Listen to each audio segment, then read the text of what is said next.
কনকাঞ্জলি। মেয়ের দু চোখে তখন জল। বাবা যেন সে দৃশ্য চোখে দেখতে পারছেন না। একমাত্র মেয়েকে শ্বশুরবাড়িতে পাঠাচ্ছেন বাবা। প্রতিটি বাবা মায়ের কাছে এমন দিনটি বড় কষ্টেরই হয়। তার ওপর বিদায় বেলায়ের আরেকটি রীতি কনকাঞ্জলি। দেখলাম একটি থালায় সামান্য কিছু চাল নিয়ে এসে এক ভদ্রমহিলা মেয়েটির হাতে ধরিয়ে দিলেন। আমার ছোটবেলার বন্ধু আবিরের বিয়ে। বিয়ের ডেট ফাইনাল হওয়ার পর আবির বলেই দিয়েছিল ওর বিয়েতে যেন অন্তত 4 দিনের ছুটি নিই। সেই মতো আমি ছুটি নিয়ে কলকাতা থেকে গিয়েছিলাম মেদিনীপুরে। বিয়ের দিন থেকেই আমি আছি ওর সাথে। পরের দিন বরকনে নিয়ে ফেরার পালা তখন।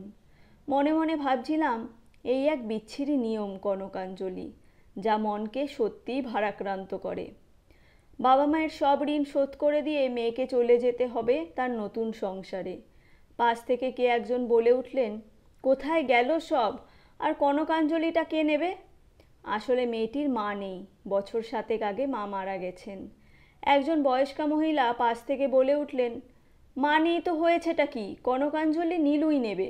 মেয়েটাকে তো এতদিন নীলুই বুকে করে আগলে রেখেছিল। নীলু অর্থাৎ মেয়েটির বাবা। এদিকে ক্যামেরাম্যান এই বিদায়কালীন মুহূর্তকে ক্যামেরায় ধরার জন্য ভীষণ তৎপর। আবির পাশে দাঁড়িয়ে চুপ করে। তারপর ওই বয়স্কা ভদ্রমহিলা একটু কাছে বললেন, মিতু, কাঁদিস না। সব মেয়েকেই বাপের বাড়ি ছেড়ে শ্বশুর বাড়ি যেতে হয়, এটাই নিয়ম। নে থালাটা ভালো করে ধর আর বাবাকে বল, বাবা তোমার সব ঋণ শোধ করে গেলাম, এটা 3 বার বল। এদিকে ক্যামেরাম্যান একটু এগিয়ে এসে থালাটা কিভাবে ধরলে ফটোশ্যুটটা ভালো হবে সেই চেষ্টা করছে। হঠাৎ আবির বিরক্ত হয়ে বলল, 1 সেকেন্ড, এগুলো কি হচ্ছে জানতে পারি? বয়স্ক মহিলা বলে উঠলেন, কনকাঞ্জলি। হুম, এটা করা যাবে না। একটু বিরক্ত হয়েই আবির কথাটা বলল। আবিরের কথা শুনে আমিও একটু থমকে যাই। গতকাল রাতে বিয়ের মণ্ডপে বসেও আর একটা ঝামেলা পাকিয়েছিল ও। পুরোহিত যখন বলেছিল এবার কন্যা সম্প্রদান হবে, আবির তখন বাধা দিয়ে বলেছিল, সম্প্রদান মানে জিনিসপত্রকে দান করা যায় শুনেছি, তা বলে একটা আস্ত মানুষকে দান, ও দান গ্রহণ করব না। এটা মেনে নেওয়া মানে তো একজনকে অসম্মানিত করা। যাকে বিয়ে করছি তাকে সম্মান দিয়ে বিয়ে করতে চাই, কোনোভাবেই সম্প্রদান করা যাবে না। এবার ভাবুন কি করবেন। পুরোহিত মশাই মেয়েটির বাবা অর্থাৎ আবিরের শ্বশুর মশাইকে ডেকে বললেন, দেখুন কি করবেন, যেটা নিয়ম তা তো করতেই হবে। আবিরকে বুঝিয়েও কোনো কাজ হয়নি, ও নিজের জেদে অনড় ছিল। অবশেষে ওর মতকে মেনে নিয়েই বিয়েটা হয়। তবে পুরোহিতকে শেষে বলতে শুনেছিলাম, জীবনে এটাই আমার প্রথম দেখা, কন্যা সম্প্রদান ছাড়া বিয়ে হলো। দিনে দিনে আরও কত কি দেখতে হবে কে জানে। সে যাই হোক, আবিরের এমন সিদ্ধান্ত ভালো লেগেছিল তখন। আবিরকে আমি খুব ভালো করে চিনি। যেটা ওর কাছে অন্যায় মনে হবে সেটা অন্যায়ই। খুব প্রতিবাদী মনোভাবা সম্পন্ন ছেলে। যে রীতি না মানলে শরীরে মনে কোনো কষ্ট হবে না, যে রীতি লঙ্ঘন করলে সমাজের কোনো অপকার হবে না, সে রীতি না মেনে চললে কি যায় আসে? তো এবারে কনকাঞ্জলি রীতির কথা শুনে আবির বলে উঠল, ওসব আজে বাজে নিয়ম মানা যাবে না। সব ঋণ শোধ করে দিয়ে গেলাম, এমন কথার মানেটা ঠিক বুঝলাম না। টাকা পয়সার লেনদেন নাকি যে শোধ করতে হবে? সম্পর্কের কখনো শোধবোধ হয় না। সম্পর্কটা একজন বাবা ও তার মেয়ের মধ্যে। এমন ঋণে সারা জীবন ঋণী থাকতে হয়।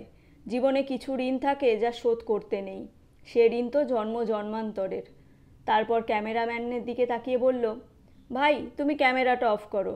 এটা এমন কোনো সুখকর মুহূর্ত নয় যে ছবি আর ভিডিও করে ধরে রাখতে হবে। এমন কথাগুলো শুনে সবাই তখন চুপ। আবিরের শ্বশুরমশাই খুব শান্ত স্বরে আবিরকে বুঝিয়ে বললেন, বিয়ের এই নিয়মগুলো মানতে হয় বাবা। না বাবা, এই রীতি মানা যায় না। বাবা মায়ের ঋণ এইভাবে শোধ হয় না। আপনি এতদিন ধরে আপনার মেয়েকে শিক্ষায় দীক্ষায় বড় করে আপনার দায়িত্ব পালন করেছেন, আর দুমুঠো চাল দিলেই ঋণ শোধ হয়ে যায়? বাবা মায়ের ঋণ শোধ এই কথাটাই মুখে আনা পাপ। যে রীতি পালন করতে গিয়ে আপনার চোখ থেকে জল পড়ছে, অমন রীতি পালন না করাই ভালো। পাশ থেকে বয়স্কা ভদ্রমহিলা বলে উঠলেন, তাহলে কি কনকাঞ্জলি হবে না? দিনে দিনে কি নিয়ম রীতি সব উঠে যাবে? আবির প্রত্যুত্তরে বলল, কেন হবে না? অবশ্যই হবে। ঋণ শোধ করাটা যদি কনকাঞ্জলি রীতি হয়, তবে সেটা হবে অন্যভাবে। নিজের স্ত্রীর হাত থেকে থালাটা সরিয়ে দিয়ে আবির বলল, এসব কিছু লাগবে না। তারপর শ্বশুর মশাইয়ের দিকে তাকিয়ে বললেন, বাবা, আপনি আমাদের দুজনের মাঝখানে এসে দাঁড়ান। এতদিন আপনার এক হাতে একজন ছিল, আজ দু হাতে দুজন। আজ সকলের সামনে কথা দিয়ে গেলাম, আজ থেকে বাবাকে দেখার দায়িত্ব দুজনের। বাবা মায়ের ঋণ তো শোধ করা যায় না, তাই বাবা মাকে ভালো রেখে সারা জীবন যেন এইভাবেই ঋণী হয়ে থাকতে পারি। আবিরের এমন কথায় বিদায়ের বিষাদ ঘন পরিবেশটাই যেন বদলে গেল। ওর কথায় মনটা ভরে গেল সকলের। ক্যামেরাম্যান তখন ক্যামেরা অন করে বিয়ের এই সেরা মুহূর্তটিকে তুলে ধরতে ব্যস্ত। এমন সুন্দর একটা কনকাঞ্জলি পেয়ে বাবাও ভীষণ খুশি। আমিও সেই প্রথম দেখলাম কোনো মেয়ে তার স্বামীর হাত ধরে শ্বশুর বাড়ি যাচ্ছে হাসি মুখে। ভালো লেগে থাকলে একটি লাইক করবেন, চ্যানেলটি সাবস্ক্রাইব করবেন। ধন্যবাদ।